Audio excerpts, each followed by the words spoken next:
Εν αρχή επίησεν ο Θεός των ουρανών και την γην, η δε γη ειν αόρατος και ακατασκεύαστος, και σκότος επάνω της αβύσσου, και πνεύμα Θεού επεφέρετο επάνω του ύδατος.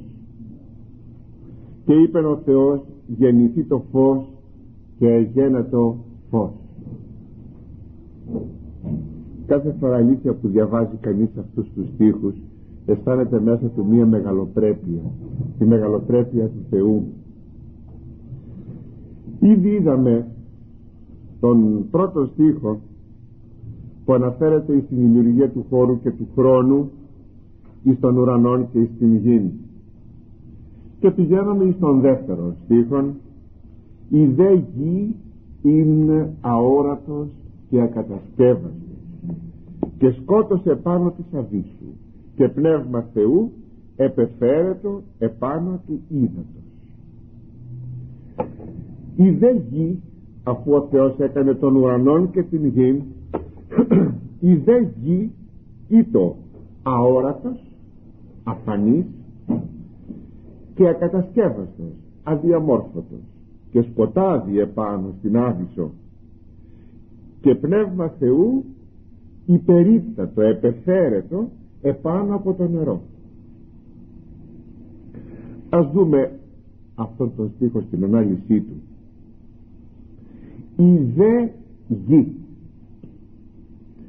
με αυτόν τον σύνδεσμο των αντιθετικών δε, η δε γη, εφόσον ωραιότατα μας είπε ότι ο Θεός επίησε τον ουρανόν και την γην, η δε γη ήτο αόρατος και ακατασκεύαστος, δείχνει ότι περνάμε στο θέμα γη, και ότι πράγματι το θέμα γη ενδιαφέρει τον Ιερόν Συγγραφέα, και περί αυτής θα μας ομιλήσει. Με τον τρόπο αυτόν όμως, λογοτεχνικότατα περνάει στο θέμα της γης, φυσικότατα, όπως λέμε στο Πάτερ ημών, τον άρτον ημών των επιούσιων, και Πάτερ ημών ο εν της ουρανής, αγιαστήτω το όνομά σου, ελθέτω η βασιλεία σου, γεννηθήτω το θέλημά σου. Έως εδώ μιλάμε για τον Πατέρα μας που είναι στους ουρανούς. Γεννηθήτω το θέλημά σου ως εν ουρανό και επί της γης. Και με αυτό το ως εν ουρανό και επί της γης, με έναν πολύ λογοτεχνικό τρόπο, περνάει από το θέμα ουρανός στο θέμα γη, των άρτων ημών των επιούσιων και ούτω καθεξής, που αυτά αναφέρονται πια στα θέματα της γης.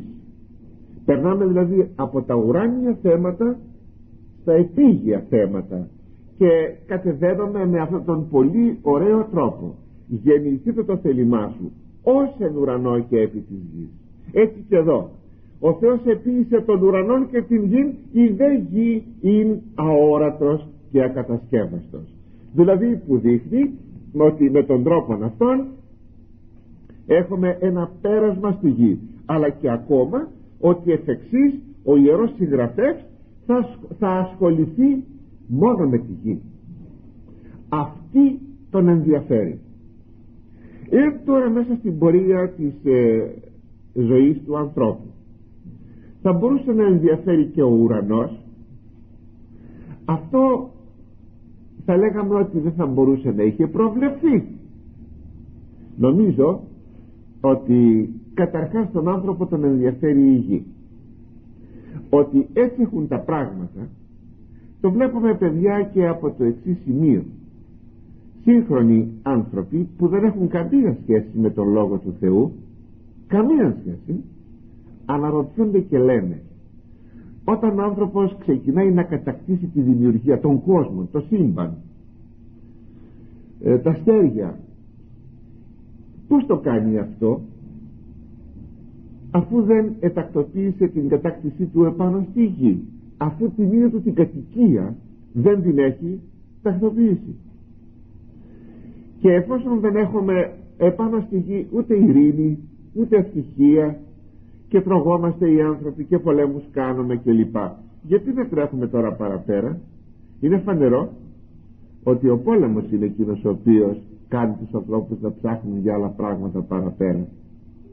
Έλεγε ο Ηράκλειτος ότι ο πόλεμος είναι ο πατέρας όλων των πραγμάτων, και πράγματι αυτό το λαχανιτό που υπάρχει στους ανθρώπους, το τρεχαλιτό να κατακτήσουν την γη, κρίναν ότι η κατάκτηση της γης θα γίνει διά του ουρανού. Εάν επί παραδείγματι κατακτήσουμε την σελήνη, τότε από τη σελήνη θα μπορούμε να εφορεύουμε εφόλης της γης, και ούτω καθεξής. Δηλαδή λόγοι καθαρά στρατιωτικοί και κατακτητικοί οθούν τους ανθρώπους να κινηθούν έτσι. Παρότι αυτό θα μου λέγατε είναι μια πραγματικότητα, μάλιστα. Θα μπορούσαμε όμως να υπούμε, και σας το έχω πει αυτό από την περασμένη φορά, ότι όταν λέγει ο Ιερός Συγγραφέας ουρανός και γη, ουρανός δεν είναι πάντοτε αυτό που λέμε ουρανός μετεωρολογικός ή αστρικός. Είναι και ο πνευματικός ουρανός, είναι ο κόσμος των αγγέλων. Όταν λοιπόν λέγει η Αγία Γραφή ο Θεός έκανε, επίησε των ουρανών και την γη, μπορούμε να το δούμε και από αυτήν την άποψη. Ο Θεός έκανε των πνευματικών και υλικών κόσμων. Αλλά γη τότε είναι ολόκληρο το σύμπαν, διότι πράγματι και ο ήλιος είναι γη. Δηλαδή με την έννοια την ευρεία, ότι από τα ίδια υλικά είναι φτιαγμένος και ο ήλιος, ή αν θέλετε αντίστροφα.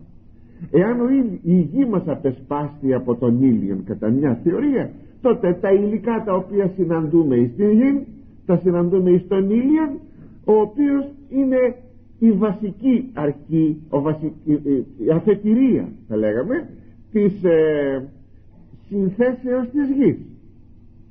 Αλλά και η σελήνη το ίδιο. Όταν πήγαμε στο φεγγάρι βρήκαμε τι? Βρήκαμε γη.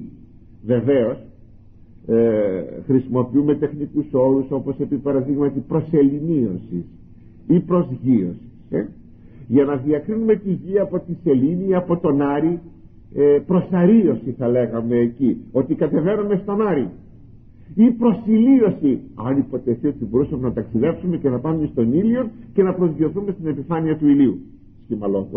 Σχημαλόγο. Τώρα μιλώ για τις λέξεις. Ότι όλα αυτά, ολόκληρο το σύμπαν στην πραγματικότητα είναι γη, εν ευρεία ενία. Όπου και να πάμε θα βρούμε τα υλικά στοιχεία που συναντούμε στην γη. Άλλο τώρα ότι μπορεί να συναντήσουμε κάτι άλλο που δεν το έχουμε στη γη, ή στη γη να υπάρχει και να μην υπάρχει κάπου αλλού.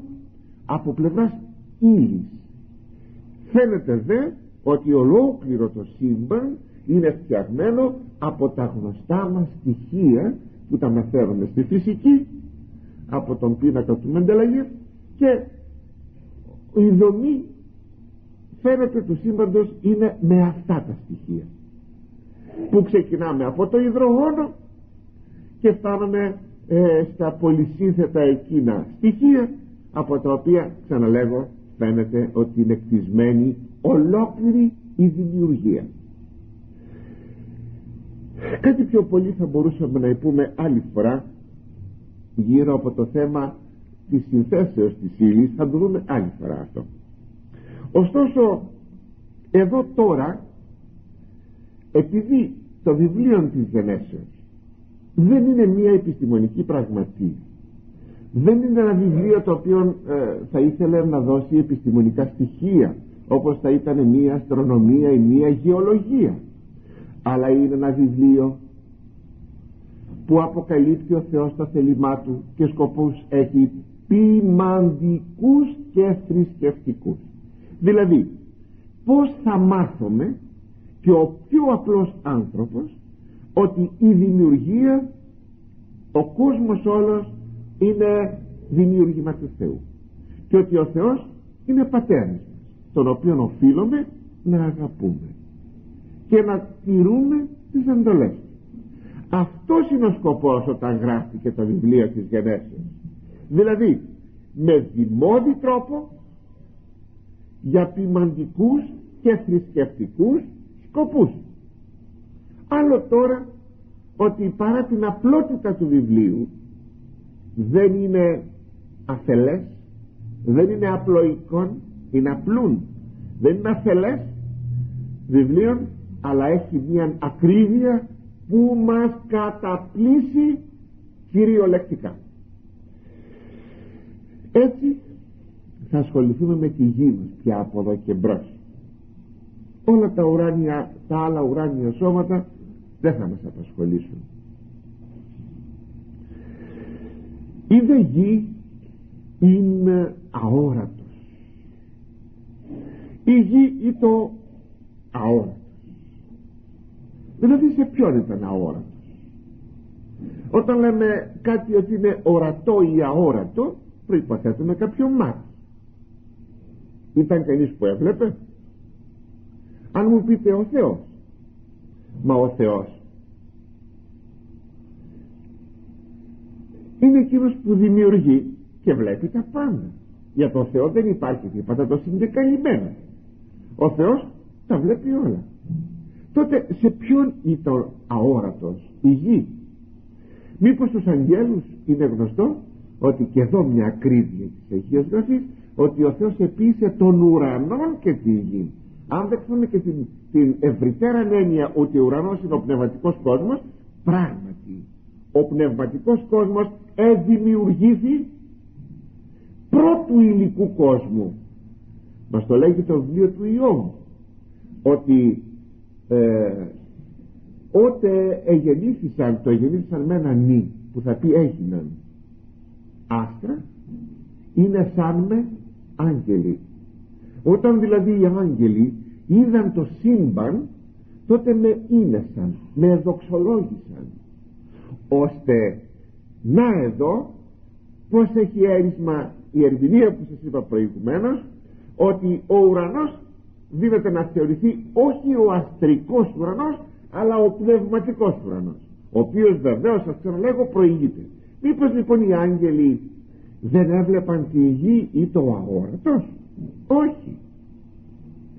Τώρα εδώ πια ο Μωυσής γράφει και εννοεί πάντοτε με την φυσική διάσταση και όχι με την πνευματική διάσταση. Τότε σε ποιον? Δεν υπήρχε άνθρωπος. Εδώ υποθέτει ένα μάτι παρατηρητού. Κάνει μια υπόθεση και τοποθετεί αυτό που σας λέγω είναι πάρα πολύ σπουδαίο, διότι θα λύσει πάρα πολλές μας απορίες παρακάτω όταν μελετούμε αυτό το κεφάλαιο της Γενέσεως. Μπαίνει λοιπόν ένας υποθετικός παρατηρητής και αυτός ο υποθετικός παρατηρητής είναι τοποθετημένος στην επιφάνεια της γης,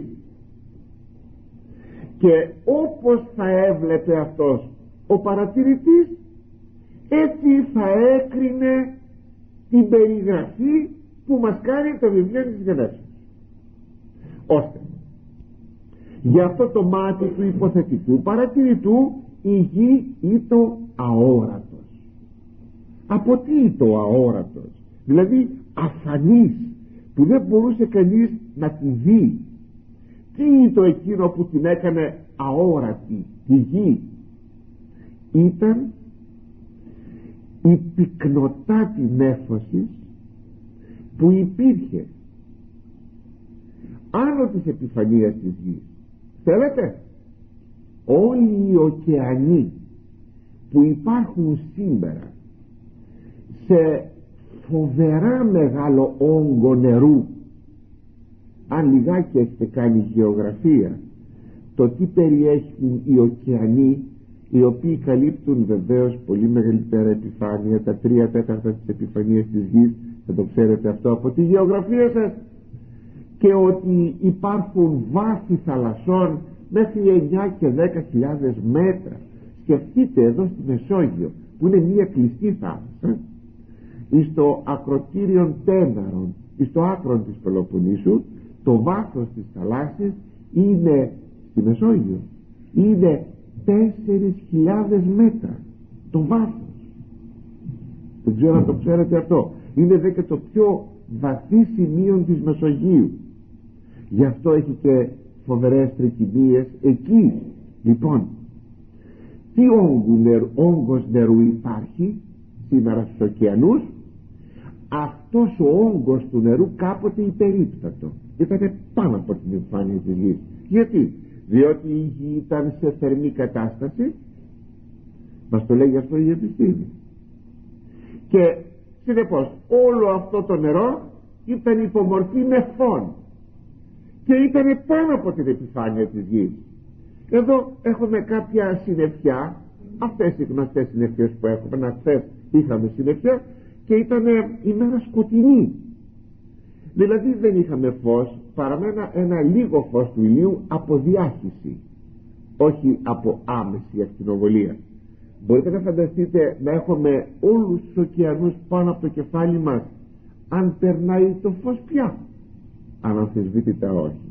Όταν συνεπώς λέγει ότι η γη ή το αόρατος, σημαίνει για έναν παρατηρητή επί της επιφανείας της γης ότι δεν έφτανε το ηλιακό φως ή στην επιφάνεια της γης.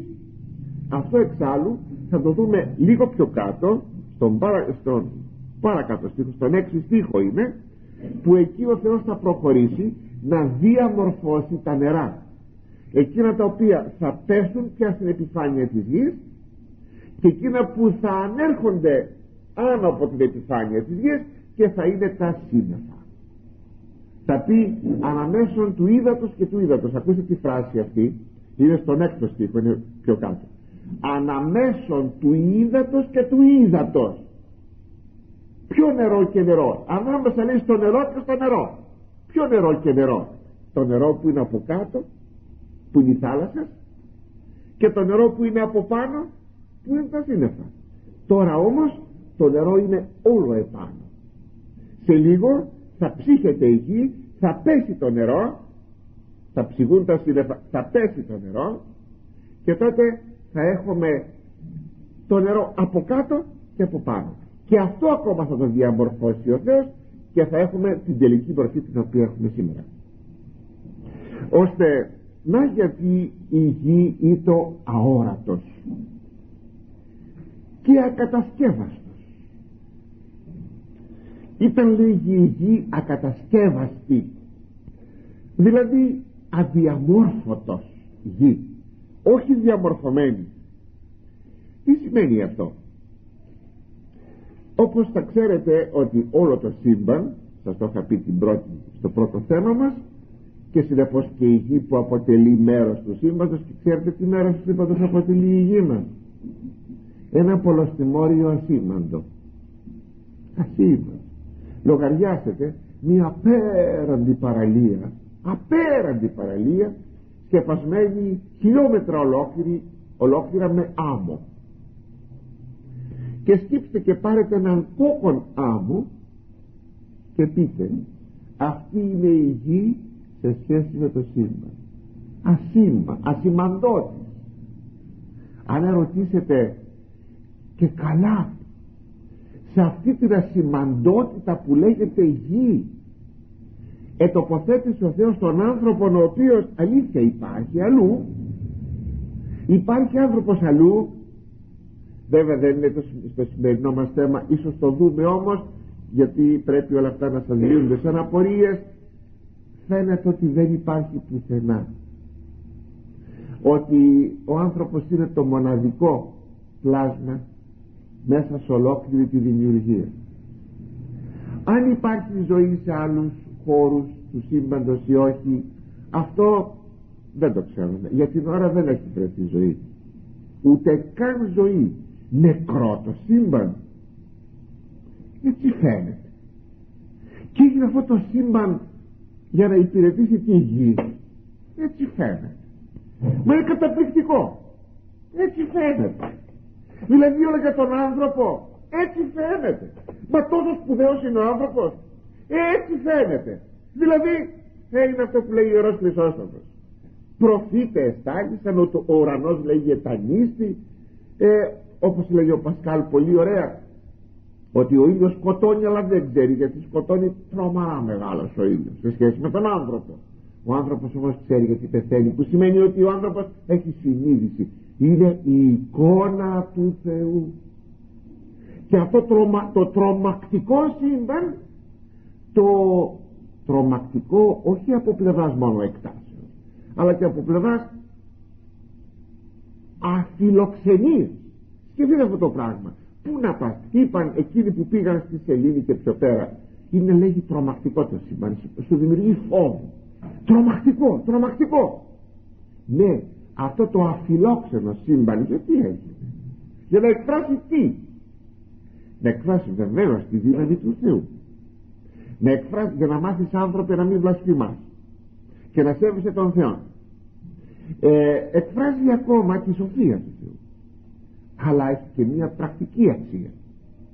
Αυτό το σύμπαν θα γίνει η φιλόξενη βασιλεία του Θεού.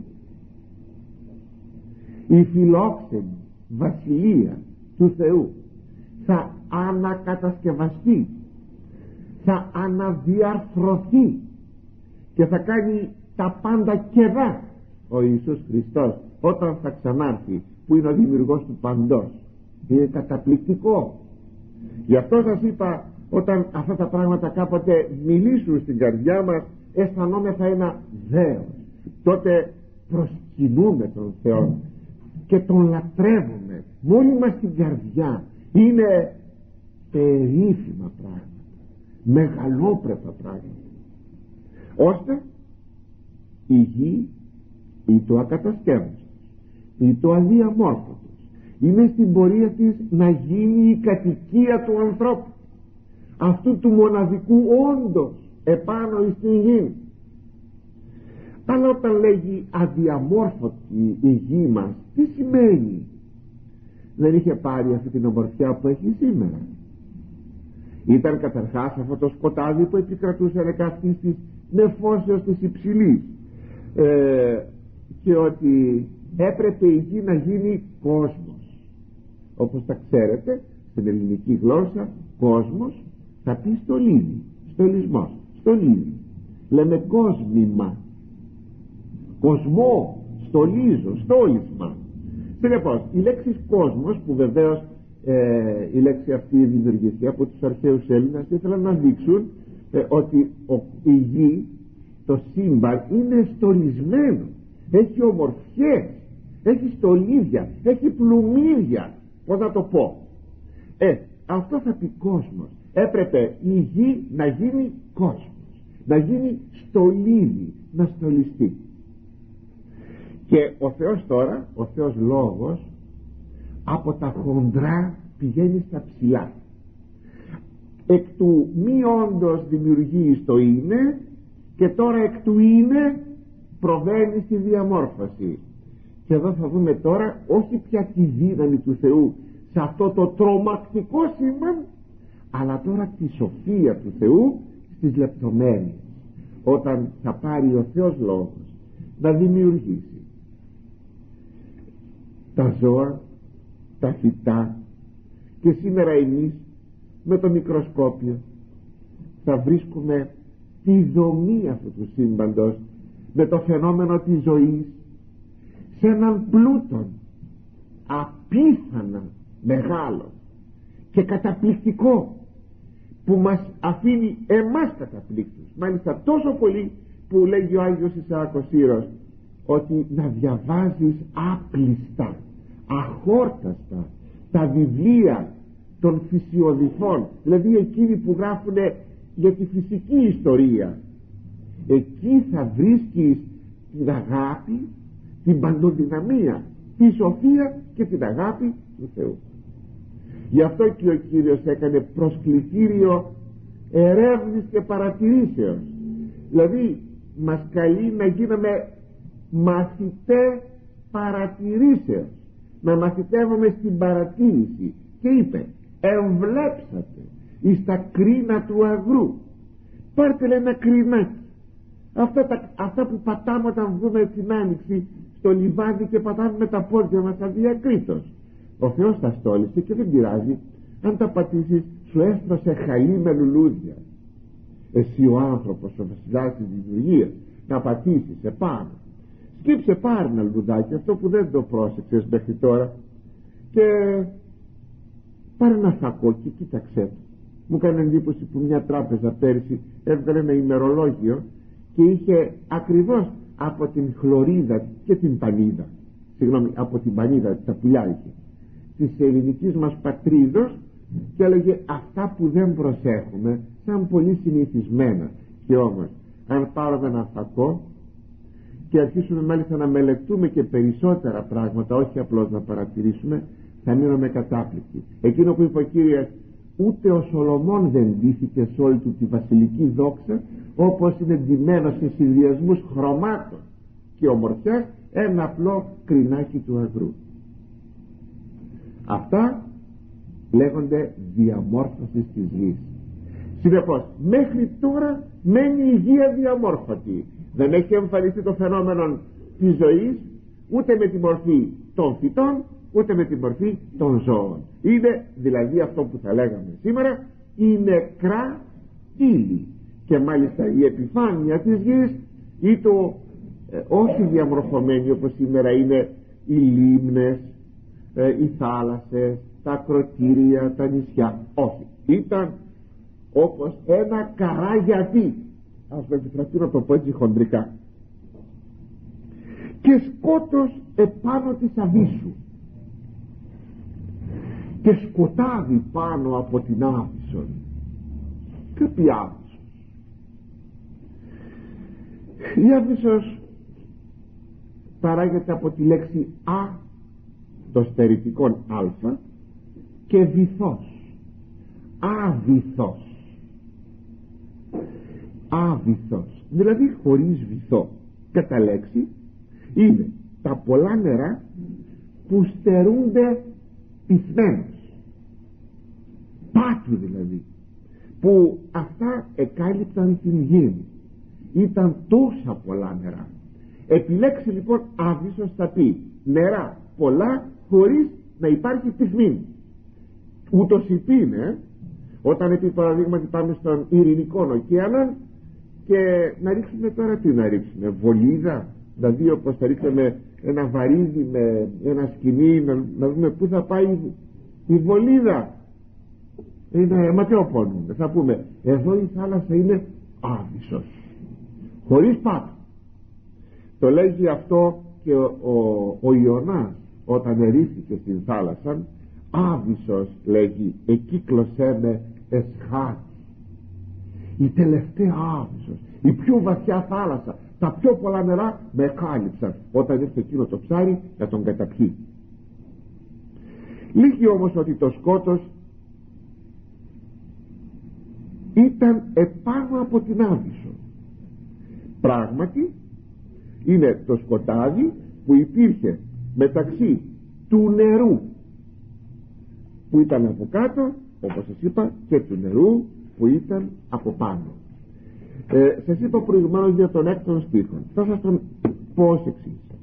Είπε ο Θεός να γίνει την Δευτέρα μάλιστα δημιουργική ημέρα στερέωμα εν μέσω του ύδατος και έστω διαχωρίζον αναμέσων ύδατος και ύδατος, που να χωρίζει, να γίνει στερέωμα που να χωρίζει το ένα νερό από το άλλο νερό.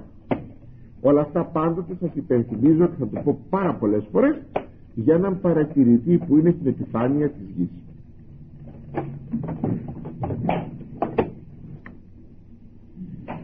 Και πνεύμα Θεού επεφέρετο επάνω του ύδατος. Αυτό προσέξτε παιδιά το χωρίο. Και πνεύμα Θεού υπερίπτατο τρόπον τιμά πάνω από το νερό. Ποιο είναι αυτό το πνεύμα του Θεού που υπερίπταται του ύδατος πάνω από το νερό? Πάντα με το φως της Καινής Διαθήκης πρόκειται περί του Αγίου Πνεύματος, ότι το Άγιο Πνεύμα είναι πάνω από το νερό της γης. Αλλά εάν ο Θεός είναι πνεύμα, τότε δεν έχει έννοια η φράση πνεύμα Θεού, διότι τότε θα το μεταφράζαμε ως εξής: όταν λέγει πνεύμα Θεού, και πνεύμα Θεού επεφέρετο επάνω των υδάτων, θα το λέγαμε και πνεύμα πνεύματος. Είναι λιγάκι περίεργο. Όταν λοιπόν λέγει και πνεύμα Θεού, σημαίνει ότι είναι κάτι άλλο, και αυτό το κάτι άλλο είναι πράγματι υπό το φως της Καινής Διαθήκης το τρίτο πρόσωπο της Αγίας Τριάδος. Είναι το Άγιον Πνεύμα, όπως και τώρα το λέμε στην γλώσσα της Καινής Διαθήκης, το Πνεύμα του Θεού. Δηλαδή εδώ Θεός εννοούμε τον Πατέρα, και το Πνεύμα του Θεού εννοούμε το τρίτο πρόσωπο, δηλαδή ο Πατήρ να στείλει το Άγιο του Πνεύμα, ώστε βρίσκουμε εδώ το Άγιον Πνεύμα. Μα βέβαια, διότι ευθύς παρακάτω θα μιλήσει για το δεύτερο πρόσωπο, εκείνο το και είπεν ο Θεός, είπεν ο Θεός, γεννηθεί το φως και εγένε το φως. Είπεν, αυτό το είπε εκφράζει τον Θεόν λόγον, είναι ο λόγος του Πατρός, και ο λόγος του Πατρός είναι εκείνος που δημιουργεί τον κόσμο. Είναι το δεύτερον πρόσωπο της Αγίας Τριάδος. Σας θυμίζω αυτό το ψαλμικό: το λόγο Κυρίου οι ουρανοί εστερεώθησαν. Με τον λόγο του Κυρίου, δηλαδή το δεύτερον πρόσωπο της Αγίας Τριάδος, οι ουρανοί έγιναν. Ή εκείνο το θαυμάσιο που λέγει ο 32 ψαλμός: το λόγο αυτού εθεμελιώθησαν οι ουρανοί και το πνεύματι αυτού συνέχονται. Δηλαδή αυτό το αυτού ποιο είναι? Είναι ο Πατήρ, το λόγο αυτού. Δηλαδή θα λέγαμε ποιο είναι το υποκείμενο του αυτού? Είναι ο Πατήρ. Και ότι εθεμελιώθησαν οι ουρανοί, έγιναν, δημιουργήθηκαν το λόγο δοτική, με το λόγο του, με τον ιόν του, και συνέχονται, συγκρατούνται και υπάρχουν και ζουν με το πνεύμα του το Άγιο. Θα σας ξαναδιαβάσω το στίχο: το λόγο αυτού εθεμελιώθησαν οι ουρανοί και το πνεύματι αυτού συνέχονται.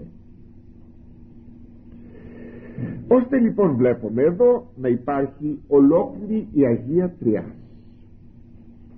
Πάρα πολύ ωραία το λέγει αυτό ο Άγιος Ειρηναίος.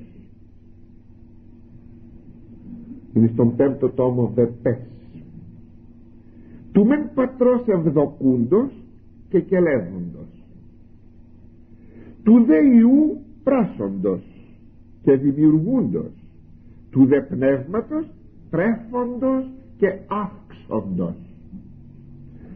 Ότι ο Πατήρ ευδοκεί και διατάσσει, είπεν ο Θεός. Ο Υιός του ο Λόγος πράττει και δημιουργεί, και το Πνεύμα του Άγιον τρέφει και αυξάνει. Και όπως λέγει ο Θεόφιλος Αντιοχίας, είναι στον ίδιο τόμο, τόμος 5ος Βεπές: φωνή δε τι άλλο εστίν, αλλή ο λόγος ο του Θεού ως εστίν και Υιός αυτού. Τι είναι, λέγει, φωνή του Θεού? Είναι ο λόγος του Θεού, ο Υιός του. Και συνεπώς όταν είπεν ο Θεός, σημαίνει δημιουργεί δια του Υιού του, δια του λόγου του, του Υιού και λόγου του. Είναι αληθινά μεγαλειώδη. Θα ξαναπώ λοιπόν άλλη μια φορά: εδώ έχουμε την παρουσία του Αγίου Τριαδικού Θεού. Αλλά προσέξατε τι λέει στον πρώτο στίχο. Στον πρώτο στίχο λέγει: εν αρχή επίησεν ο Θεός των ουρανών και την γη. Αυτό τι εκφράζει? Ότι ο Θεός είναι ένας. Και ο Θεός λέγει είπεν και γένετο το φως, είπεν και ακόμη πνεύμα Θεού επεφέρετο επάνω των υδάτων. Αυτό τι εκφράζει? Ότι ο Θεός είναι ένας, αλλά είναι τριαδικός, ώστε στο μεν πρώτο στίχο, στο πρώτο βιβλίο ολοκλήρου της Αγίας Γραφής μπαίνει ο θεμέλιος, ότι ο Θεός είναι ένας. Στον δεύτερο στίχο ο δεύτερος θεμέλιος, ότι ο Θεός είναι ένας, αλλά είναι τριαδικός, είναι τρία πρόσωπα. Και πράγματι ο θεμέλιος μιας θρησκείας είναι η γνώση του ποιος είναι ο Θεός. Είναι ο θεμέλιος. Ακούστε, τα θεμέλια, παιδιά, τρία είναι τα θεμέλια μιας θρησκείας, της οποιασδήποτε θρησκείας. Τρία είναι τα θεμέλια. Το πρώτο θεμέλιο είναι ο Θεός. Το δεύτερο θεμέλιο είναι ο άνθρωπος. Και το τρίτο θεμέλιο είναι οι σχέσεις του ανθρώπου με το Θεό ή του Θεού με τον άνθρωπο. Τρία λοιπόν πράγματα είναι τα οροφέσια, τα θεμέλια μιας θρησκείας: ο Θεός, ο άνθρωπος και η σχέση ανάμεσα στα δύο αυτά πρόσωπα, Θεός και άνθρωπος. Αυτό λέγεται θρησκεία. Ακούστε, αν σας πουλτείτε θρησκεία, αυτό είναι θρησκεία. Η γνώση του Θεού, ποιος είναι ο Θεός, ο άνθρωπος και η σχέση αυτών των δύο. Αυτό λέγεται θρησκεία. Αυτός είναι ο θεμέλιος πάσης θρησκείας. Παντού θα συναντήσετε αυτό. Και αν θέλετε να κρίνετε, όπως θα είπε ο μασονισμός, είναι, λέμε, ρωτάμε, είναι ή δεν είναι θρησκεία, εάν βρούμε αυτά τα τρία στοιχεία, αυτομάτως λέμε είναι θρησκεία. Τελείως. Είναι χαρακτηριστικά στοιχεία. Εδώ λοιπόν πράγμα, ο θεμέλιος, το πρώτο θεμέλιο είναι ποιος είναι ο Θεός. Ποιος είναι ο Θεός? Μονάς εν τριάδι και τριάς εν μονάδι. Ο Θεός είναι μονάδα, ένας είναι ο Θεός, αλλά είναι τριαδικός, τρία πρόσωπα. Μία η ουσία του Θεού, τρία τα πρόσωπα. Αυτό λέγεται μονάς, ένας ο Θεός. Εν τριάδι, μέσα σε τρία πρόσωπα. Και τριάς, τρία πρόσωπα, μέσα σε μία μονάδα, σε μία ουσία. Και αμέσως σας είπα, επαναλαμβάνω, μπαίνει ο θεμέλιος του ποιος είναι ο Θεός, ένας και τριαδικός, μπαίνει από τους δυο πρώτους στίχους της Αγίας Γραφής. Είναι πραγματικά μεγαλειώδες. Θα το υποπτευόσαστε ποτέ ότι εκεί ακριβώς θα έμενε? Γιατί εκεί έπρεπε να μπει, αφού ξεκινάμε να μάθουμε ποιος είναι ο Θεός. Εκεί λοιπόν έπρεπε να μάθουμε του ποιος είναι ο Θεός. Και αυτή την πληρότητα της αποκαλύψεως του Αγίου Τριαδικού Θεού θα μας την κάνει ο ενανθρωπής σας Θεός Λόγος, το δεύτερον πρόσωπο της Αγίας Τριάδος, που θα έρθει να μας πει με πληρότητα πια και όχι με συσκίαση. Διότι θα λέγε κανείς ο Θεός και πνεύμα Θεού, είπεν ο Θεός. Δεν το βλέπω πολύ σαφές. Ναι, διότι υπήρχε ο κίνδυνος ειδωλολατρήσεως των Εβραίων και έπρεπε να μείνουν στη μονοθεΐα.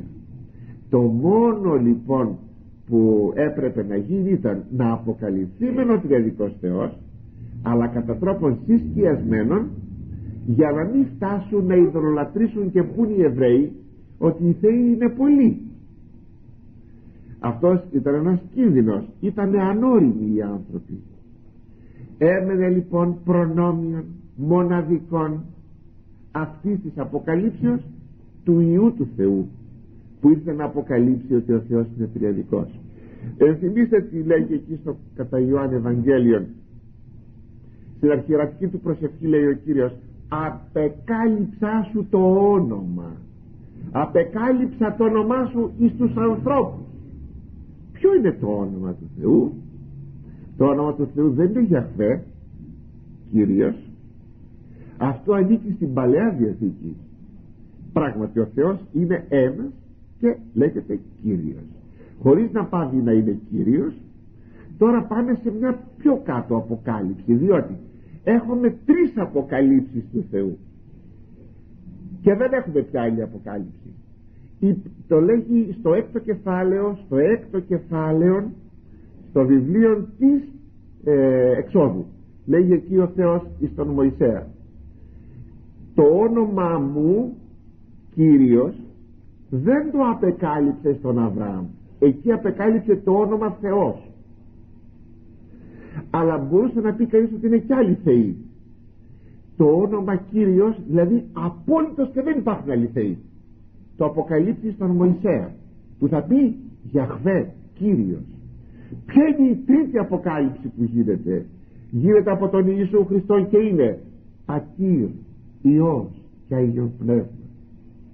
Πορευθέντες, λέει το κατά Ματθαίον, βαπτίζονται σε αυτούς εις το όνομα, δεν λέει στα ονόματα, εις το όνομα, γιατί είναι ένας ο Θεός, του Πατρός και του Υιού και του Αγίου Πνεύματος.